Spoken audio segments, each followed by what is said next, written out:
How did it feel to be back on a Star Wars set after 30 years? You know, it might have felt silly to be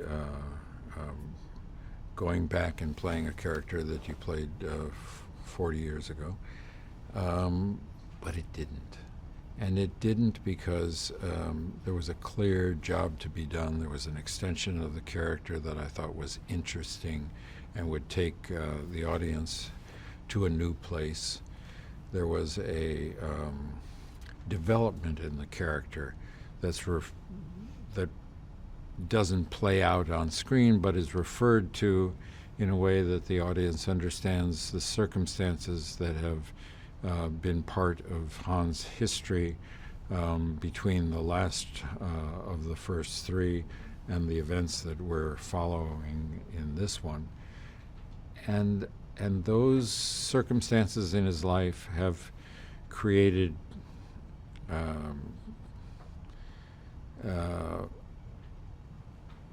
changes which are going to motivate him in different ways than we might expect. So the character has some surprise to him at this point. Tell us about the Millennium Falcon. Is it the same as you left it? The Millennium Falcon, it's funny because the set had actually been dismantled after the first film. It had not been predicted that the film would be such a success as it was, and so that they had to recreate it from pictures. And they did a beautiful job of rebuilding it, and it was it was indistinguishable to me from the original set. So it was nice to be back. This is the first time you've worked with J.J. Abrams as a director. What is his style, and what does he bring to the filmmaking process? His style is, intense preparation, great enthusiasm, willingness, and gives himself the freedom to make changes in his expectations according to what he sees on the set. He's collaborative. He is altogether a consummate master of his craft. Last question. What do you think of the newcomers to the franchise, John Boyega and Daisy Ridley? I think the choices that were made to cast these parts are wonderful choices. Daisy and John are wonderful in their parts. They're very interesting people, both of them, and I think they're going to have an unbelievable future. What was it like revisiting Leia after all these years? Well, let's see, revisiting Leia after all these years. I didn't stop being Leia. I mean, it doesn't go away. It's like a persistent rash. No. No, but I have stayed in character for the last 35 years. I count it from the last movie, but if we count it from the first, it's 40 years. But people identify me with her so much, and I am the custodian of Princess Leia. So I try to keep her fit and ready for action. Leia is a general in this film. Do you play her any differently because of that new title? I wear general outfits. I know I haven't changed it because I'm general, because they didn't tell me I was general until it was too late. And then I was suddenly general. And what I have said, though, is in terms of being general or princess, even though princess is kind of Nelly, and it's something that you inherit, and so it's general is something that generally you have to rise through the ranks and so forth. Princess Leia, theoretically, a princess would get better clothes. Not good hairstyles, but better clothes. And even then. But still, general clothing, you've seen them. And those hats. If I think that my hair was bad, imagine wearing one of those iron hats. Is there a trait that Leia possesses that you would want to have, and why? She's very focused, very disciplined, very passionate, committed to what she does. And I have those qualities, but not to, don't laugh at me. I do have those qualities, but not, I don't have control over them, and I don't have them as intensely. And she's very organized, and I would say maybe I'm not organized. Why do you think that Leia has endured as a role model for girls and women over the years? Because she was really the first female character that, and it's not, they're not, the characters in Star Wars are very human. They're not superpower. I mean, yes, we have the Force, but you know, if you are very good and you work very hard, Santa will bring you the Force for Christmas. No. But it doesn't seem that out of reach. You know, they're characters you can identify with, and they're characters where you feel like, well, if they can do that, you know, I could do that. So, you know, that she can do what she can do, and she can also do what she can't do. What was the best part of being on set with your castmates again? Well, it was just amazing to be there. I'm older now, and I could pay attention. Because when you're young and you're doing those things, you're just moving through your life like, you know, you'll be able to reflect on it. They don't tell you that you lose your memory and that your ability to reflect is impacted by memory loss severely. So I can pay attention this time. And I can also watch these younger people, you know, experience it. And I wonder if it was like that for me. And I suspect it was. And so I can retrieve my memory through them. And also my daughter has a little part in it. So that was fun to have my daughter around. What can your fans expect when they see this movie? I think they'll love it. They go in to love it. So one of two things can happen with something like that. You're going to be disappointed no matter what, you know, because you're going in thinking it'll be some life-changing experience. But if you go into the movie just to, you know, reacquaint yourself with some old friends and get into these situations that were incredibly exciting and now familiar, they'll just have a really good time. I think because it'll be reminiscent and because it's new and we have some new folks, and I think they'll love it. And lastly, how was it working with J.J. Abrams? JJ's awesome. He has incredible, infectious enthusiasm. He's a huge fan of Star Wars, and which was, I think, daunting for him because he grew up watching the movies as well. So how are you gonna? So he had that kind of pressure, but you never saw that. And he's very confident, and he learned everyone's name. I'm not kidding. Even my dog's name, but then my dog is very famous. He has high verbal acuity, which I appreciate enormously. He's fun to listen to.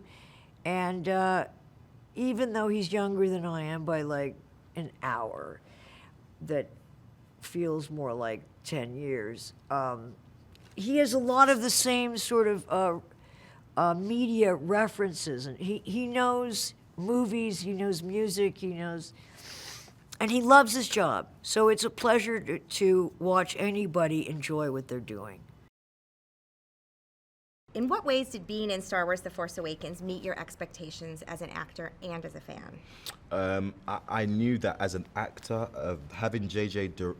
Abrams as director was going to expose me to quality notes for character, and I was going to be led by a director who had a vision, but also had space for me to do my thing in creating Finn, which met my expectations. And as a fan, I knew that I was going to be able to have access to Harrison 24/7 for him to sign my merchandise. Yeah. So that was fun. How does your character Finn allow new fans to connect to Star Wars through his eyes? Finn is interesting because I feel like he comes from the perspective of the audience. So audience members will be able to relate.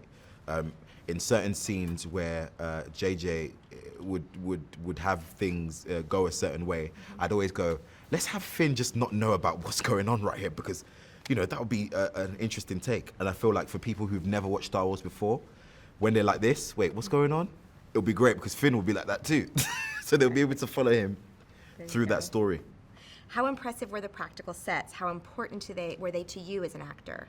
The practical sets were definitely impressive. The Millennium Falcon was the one that stood out to me because it was full sized. It was there, steam coming out of the pits, and being inside it and shooting the scenes was definitely quite something.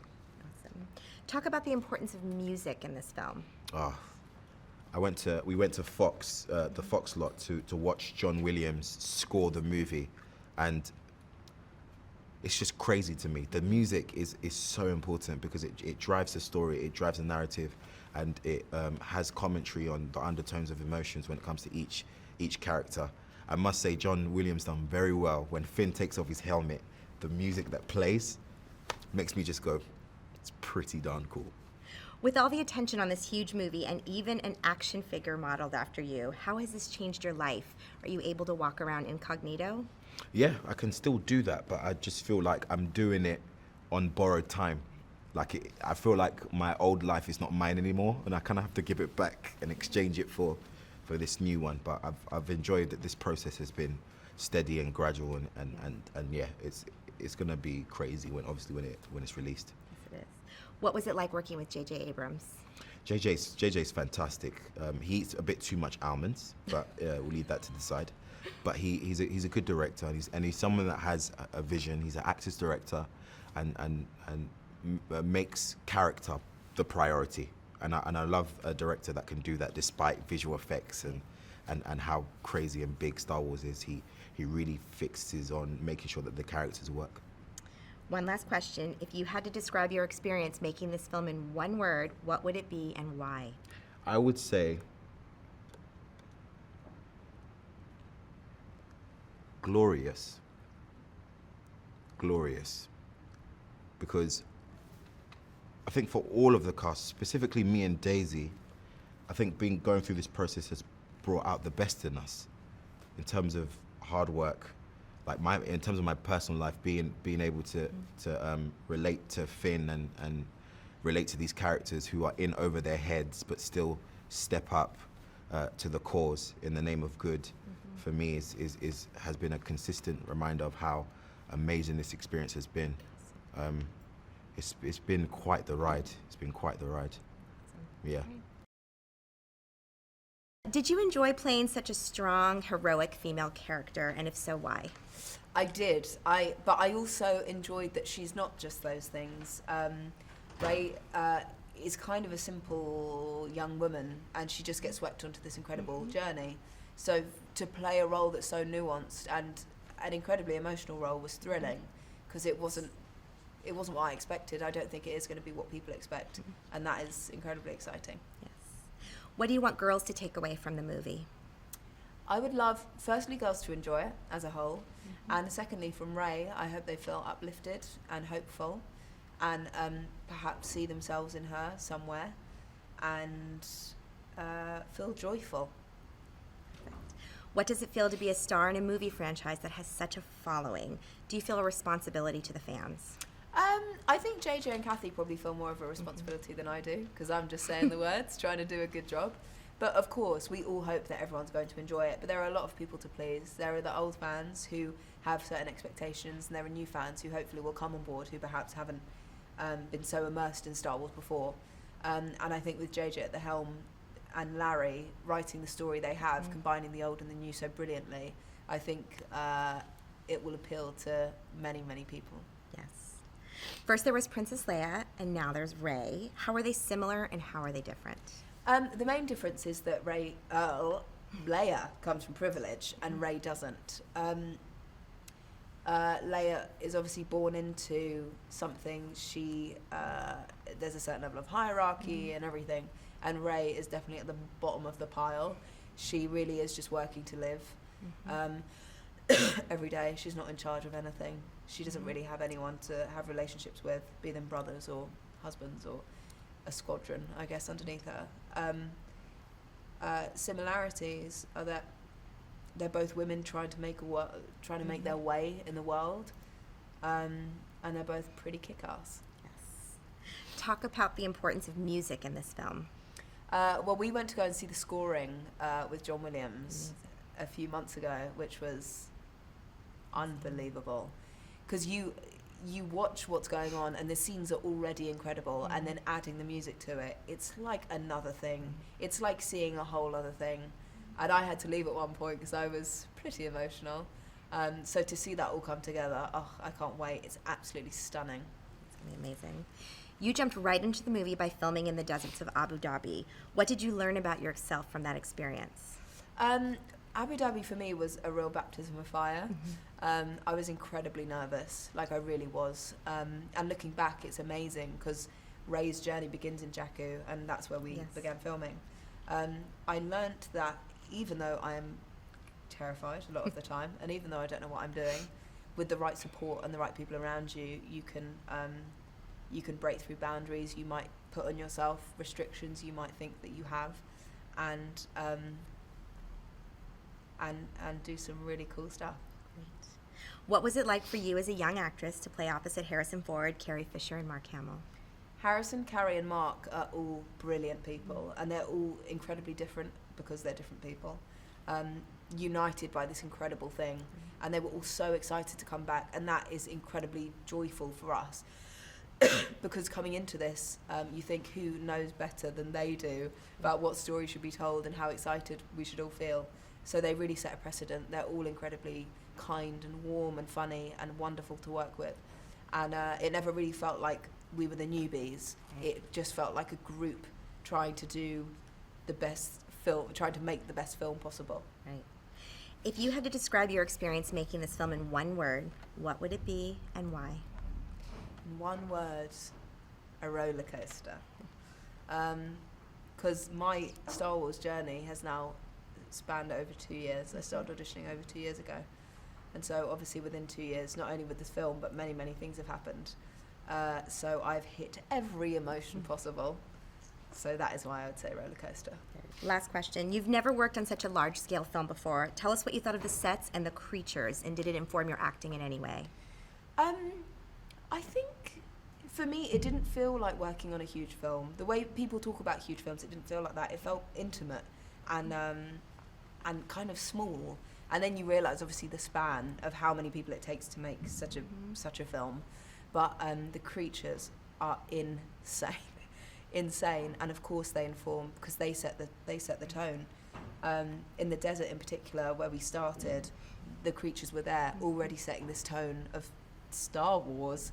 There's humanoids and creatures all working, aliens all kind of working side by side. I can't remember what the other part of the question was. Did it inform your acting in any way? Yeah. It really helped. JJ and Kathy wanted to really base everything in practical effects, and having creatures really there was nothing to imagine. They were just right there in front of you. So it was incredibly helpful. Yeah. So you play Poe Dameron, a Resistance pilot. Why is this character a perfect role for you, and how did you make it your own? Well, I really love the conflict that he has. He's someone that comes from a long line of rebel fighters. He believes in the Force. He's committed to the Resistance and fighting the First Order. He's also has a bit of a problem with authority. A little bit reckless. He's got a bit of a wisecracking mouth that gets him into some trouble now and then. And for me, it was a very fun character to play, especially the idea of injecting humor. And JJ, in a real spirit of collaboration was open to ideas and even improvising lines here and there and dialogue, and I think that's what makes this newest chapter in the saga so fresh, is that there's a bit of a messiness and a wildness to it, and a real sense of humor to the whole thing. Is there any part of Poe that is like you or that you would like to be? Well, all of it's like me. I think every character that I play, really, for me, the job of the actor is an investigation into the self, and the work that the actor does is kind of the fruits of that investigation.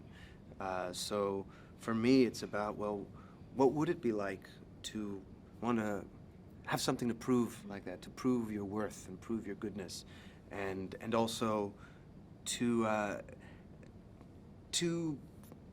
do that, to fly above everybody else at incredible speeds, to have a mind that can work that fast. And I imagine the feeling of invincibility and the feeling of immortality and how that would affect my personality. And so that's kind of where I start from. We hear you come from a family of avid Star Wars fans. How did they react when you told them you got a part in Star Wars: The Force Awakens? There was a lot of near fainting. There was a lot of people turning green, and they couldn't believe it. They were thrilled, and they came to visit me on set. And JJ even ended up putting my uncle, who was the biggest out of all of us, fan, into the film as an extra, which was just was the pinnacle moment in his life. That's awesome. What was your reaction when you saw that the filmmakers actually built an X-Wing for you? What impressed you most about all the practical sets and vehicles? Well, when I walked on the set and saw the real life-sized X-Wing that, and when I walked up to it, opened up automatically, and I would jump in, and it would close, and the lights would fire up, and the sounds of the engine could come up, and you had the little BB-8 behind there turning its head. It was like a dream. It was hard to imagine. And having all those things on set was just, it felt authentic. It felt real. We didn't feel like we were pretending. And of course, also having the original cast there, having Harrison and Carrie, and then you'd see Chewbacca and Anthony Daniels. It felt authentic. Yeah, awesome. Your character has a new droid, BB-8.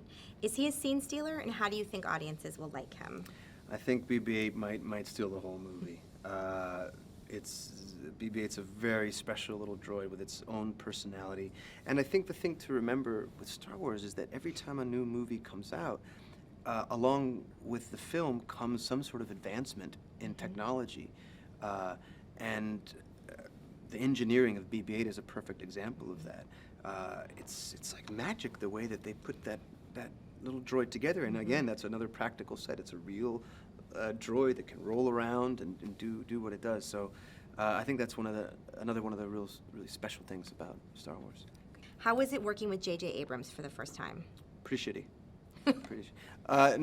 Working with J.J. Abrams, he infused everyone with such enthusiasm and such joy that it was really a process of trusting him completely and letting that feeling take over. It's really about connecting to that childhood thing, the wonder and the excitement. And he was just amazing as far as infusing everything with joy. So Adam, you play the villain, Kylo Ren. How did you feel about taking on the role of the villain? Well, I didn't think of him as a villain. I guess when we were working on it, I tried to, through JJ, kind of hearing what he had to say about him, tried to hopefully make him as human as possible. And so that's where I started, I guess where we started, as opposed to an end result. We tried to think of how that person began. Kylo Ren is a complex and conflicted villain who wears a mask. How did you approach showing all of these dimensions without the aid of facial emotions? Well, some of it, I guess, is not really up to me, and some of it was. It's so collaborative that you can only do so much and just trust everyone that the story is coming across. That you don't, maybe you don't fight the costume. I guess there's so many trusting that the power of thought is a powerful force to use vernacular from the movie. The costume is powerful, but also like just getting it on is a lot of information. And then why does that person feel the need to cover themselves or be concealed is also a lot of information, you know. And then trusting the power of thought, I guess, that all that story is still coming across even though you can't be seen. Right. What was it like working with JJ on fleshing out the character? Very exciting. He's couldn't be a more calm, you know, thoughtful collaborator who, I mean, that sounds like a line, but it's true. I've been in like his ability to kind of compartmentalize and give everyone their, you know, due attention and with the still keeping a third eye on the bigger picture is pretty incredible to witness. Yeah. Were you impressed by the scale of the film and the practical sets, and how did that sense of reality and authenticity help you as an actor? Well, just speaking of JJ, he understood that innately, that putting people in front of, you know, blue walls wouldn't be as exciting as putting people in front of, like, you know, tactile objects, and how that also gave him room for improv, which was really, I think, necessary in something like this. And I feel like you get that in the original trilogy, that even though it's they were working within constraints, you know, either financial or, you know, just technology, and I think it allowed them for a lot of improv, and he set himself up for that. And with having, you know, probably more resources, but still giving himself constraints, which is good. What kind of training did you have to do for this part? A lot of fight training, which was fine. I mean, these people are at war, so they are very physical anyway, you know, and that kind of all informs everyone's character, I'd say. What can audiences look forward to when Star Wars: The Force Awakens hits the big screen? I don't know. I feel like that's a question for them to answer. I feel like the strength of these movies, that they create so many worlds and there's so much detail in them that people kind of, I hesitate to say what people are gonna feel when they go in and watch the movie, but I think that they'll hopefully find themselves immersed in a world that they can take ownership of. Great. If you had to describe your experience making this film in one word, what would that word be and why? Surreal. Self-explanatory. Yes. So what attracted you to the role of Maz? Well, what attracted me was, first of all, the opportunity to play a motion capture character. I thought that gave me a unique experience where I got to play a character that wasn't limited by my physical circumstances, and that's something that I wanted to do ever since seeing Andy Serkis in Lord of the Rings as Gollum. And then obviously Maz herself, I mean, I felt I was attracted to the heart of her, and I was also attracted to the questions that I had concerning who she was and who she might become in the movie. And thirdly, I was attracted to this project because J.J. Abrams was directing it, and he is such a master at what he does, passionate and empathetic, and I was looking forward to working with him. Tell us about working in motion capture for the first time. What kind of challenges did it present to you as an actress? Well, the thing about motion capture is that Andy Serkis gave me some advice. He said, go about creating this character as you would any other character, which was a relief. And then there is the added challenge of working with the technical aspects of it. And also the challenge of performing something out of costume, out of hair and makeup. You kind of have to imagine those things and imagine how your character in their physicality would experience space and relationships. So that was a challenge, but it's what I signed up for. And it was kind of weird walking around with cameras in my face with lights shining on me all the time. How did the real sets and creatures aid your performance? It was so helpful to be a part of the principal photography. I know few motion capture characters get that opportunity to be working with the actual actors on the actual sets. And to take a step onto that those Star Wars sets, and to look at the detail that was put into every single thing you see, and how everything was so practical. I mean, the creatures walking around, I would stand on that set and just marvel at the fact that I got to be a part of this universe. It is so helpful to have that offered to you, really. Absolutely. What was it like working with Harrison Ford and Daisy Ridley and John Boyega? It was so much fun working with Harrison, Daisy, and John. We had a good vibes, good chemistry, I think, and everyone was very supportive of each other and very focused and playful as well, which is always good. Absolutely. Last question. If you had to describe your experience making this film in one word, what would it be and why? Wild. Because never in my wildest dreams, wild again, did I imagine that Star Wars would continue 30 years later, and that Harrison Ford, Carrie Fisher, and Mark Hamill would still be a part of it, and that I would be in it with them. I mean, all that is wild. And then the process of making this film with JJ and Andy Serkis, I mean, it was surreal. So what made you want to join Star Wars and play Captain Phasma? Oh, good Lord. What wouldn't make me want to join Star Wars and play Captain Phasma? I had loved Star Wars since I was first shown it.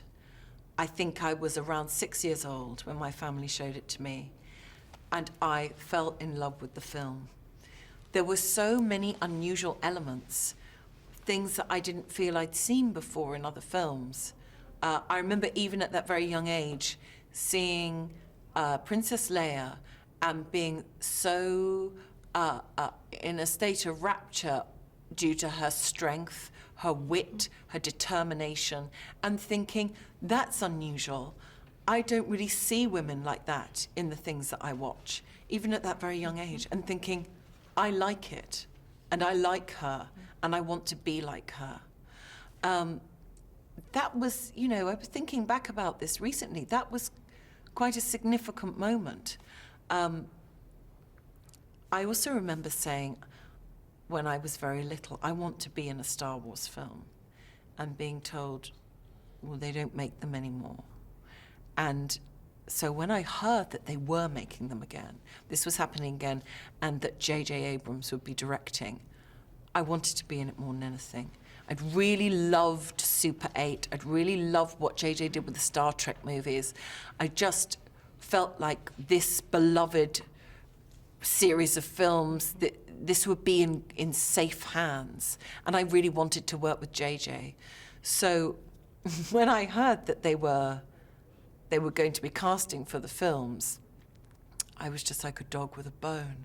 I would not let it go. And I went on and on and on about it. For probably about 6 months, I went on about it until finally, probably someone just was like, gave in, had enough, couldn't take it anymore.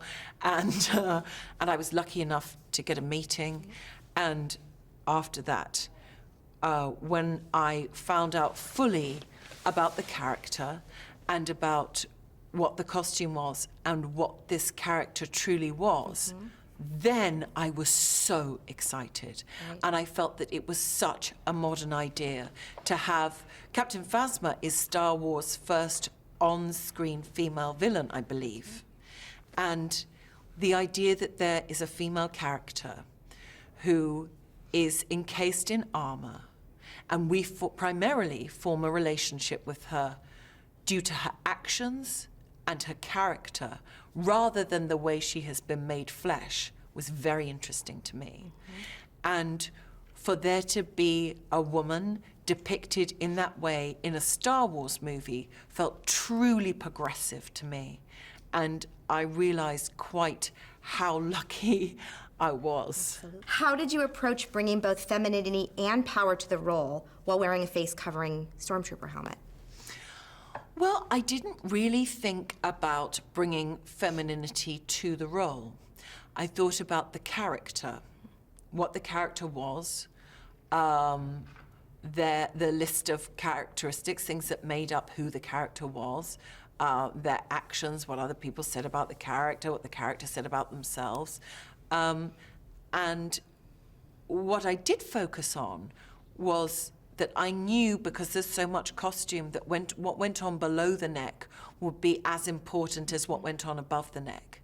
So it became a very a creative acting challenge for me, because every gesture had to be explored and investigated, and every gesture had to say something about the character. It had to inform the audience who this character was.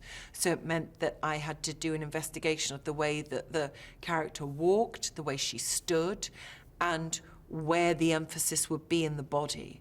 And I am a woman wearing armor, so I didn't have to think about making that feminine.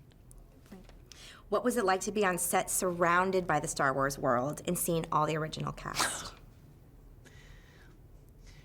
It was completely insane. I could never have expected this. I certainly don't think I ever dreamed it. When I heard that those 3 iconic cast members were going to be back in the Star Wars films, I mean, everyone just breathed a collective sigh of relief and a scream of joy. And they've been so warm to me and so encompassing. The whole production, everybody in the crew, all the creatives, JJ, Kathleen, all of the actors have been so enthusiastic and so warm about this film and the understanding that everybody loves it and that it means so much to everyone. And it's been a real joy to work on. I've thoroughly enjoyed myself. And I really couldn't have hoped for a better experience.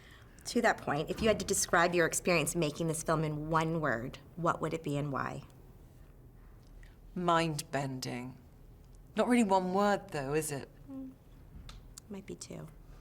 Can I have 2? Mm-hmm. Thank you. I know it was greedy of me. For you personally, what was the thing you liked best about playing Captain Phasma? What I liked best about playing Captain Phasma was that she felt new. This felt like a different way to see a female character in a movie.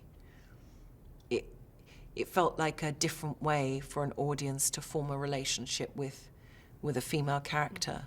And the fact that that was in Star Wars really impressed me and heartened me, because it seems like there's been an upholding of those original values of Star Wars, all the things that we love and we hold dear, but it's been brought right up to date and into the modern day in a way that everybody really seems to be applauding. Star Wars The Force Awakens opens in a couple weeks. How excited are you to bring this movie to fans? It's been a long time carrying this baby for all of us, and I think we are all ready to go into labor. So let's get this movie out. When did it hit you that you were actually directing this movie? Like, what was the moment? There were so many baby steps, so it's hard to figure out where, there wasn't one sort of threshold crossing. It was a lot of decisions and moments and stages along the way. But I guess the honest answer is when we were in Abu Dhabi and all the prep had come to this moment when the crew was all there, the cameras and the lights were all set up. Daisy Ridley was sitting down for her first take, and I thought, oh, here we are. We figured out what the set would look like, what her speeder would be like, what her hair design was going to be, how the wardrobe was going to look, where and when and how and what lens we were going to shoot this moment. And all the prep brought us to this moment where we're actually doing it. And I guess it was that first day of actually filming in 125-degree heat in the middle of this desert that really felt like we were making a movie. As a lifelong fan, what were the Star Wars elements that you needed to make sure you had in this film to satisfy the fans? Well, Larry Kasdan and I, when we started talking about what we wanted to do in this movie, it was more about a feeling than any kind of list of things that we wanted to include. But among those things in that feeling were elements of light versus dark, elements of either action or certain specific things, whether it's ships or locations, that felt like the spirit of Star Wars. And people have been trying to copy what George Lucas created since he created Star Wars. And we were lucky enough to actually inherit Star Wars, for this to be the next chapter of the saga, which meant we were allowed to actually say, well, I'd love to see lightsabers, and how can you make a Star Wars movie without lightsabers? What's a Star Wars movie without an X-wing or a TIE fighter or a Star Destroyer? And you can sort of list these things. And someone I work with was saying how Star Wars is a bit like a Western, where there are certain tenets. It's a different story, a different world, a different moral, a different narrative, but it's probably gonna have horses. It's probably gonna have cowboys. It might be some Native Americans. It's probably gonna be a saloon. There might be a bank. There might be a stagecoach. There are just certain things, good guys, bad guys. It was a little bit like needing to know, okay, if we're telling a story in this genre, in this Star Wars genre, what are certain things that feel like essential elements? But once we had those things, everything was serving the story. Who are these new characters? Who are we meeting we've never met before? What is their story? Why is it relevant? Why are we telling a story at all in this universe? And that was, I think, the most fun we had. Okay. How did you go about ensuring that the movie would be relatable to a whole new generation of fans? Well, the key to this movie was not any of the accoutrements or props or ships or locales. It was all about who is the story about. And when Larry Kasdan and I began writing the script, that was the fundamental question. We would make ourselves tell each other the story. This is a story about a young woman this story about a young man who, tell the story. And it's amazing how that is sort of a litmus test for something that either works or not, because you can't say it's a story about really cool gadgets. It's a story about spaceships that fly. None of that will work. It's a story about someone who, it's about the heart and soul of the characters. So that was the thing that we focused on, trying to figure out what makes the story compelling for us, and hope that if we can look each other in the eye and say, I love that, that really works, that's getting me excited, then other people might feel it too. Talk about the importance of music in this film. When I look at the list of things, let me start over. When I think of the things that George Lucas did and got right, got perfectly in that first movie, it is so long and stunning to think of those things. But nothing on that list is more important than the music. That's not to say there aren't things that are as important, but there's nothing more important. And what John Williams did, his gift to Star Wars and to fans, it is, you can't oversell the importance of what he does. And to know that he was coming back to create a score for The Force Awakens was as exciting as any other aspect of working on this movie from the very first discussion I had with Kathy Kennedy. To be on the stage when John Williams conducted the main titles, which of course is familiar to everyone who knows Star Wars, that was incredible. But then to watch him conduct and hear the orchestra play so beautifully the end titles, the almost 8-minute long end titles, what was incredible about that was it starts the way it always starts, but then it dovetails into these themes, Rey's theme, the Resistance theme, Kylo Ren's theme, these incredible cues that we had become accustomed to over the months of doing post-production that were so beautiful and soaring and emotional and powerful, and somehow perfectly integrated with the score and the music that we know, the Force theme, Leia's theme. He just, like no one else, is able to take what we know and do something brand new and somehow allow them to coexist. And I realized that's what we were trying to do all along.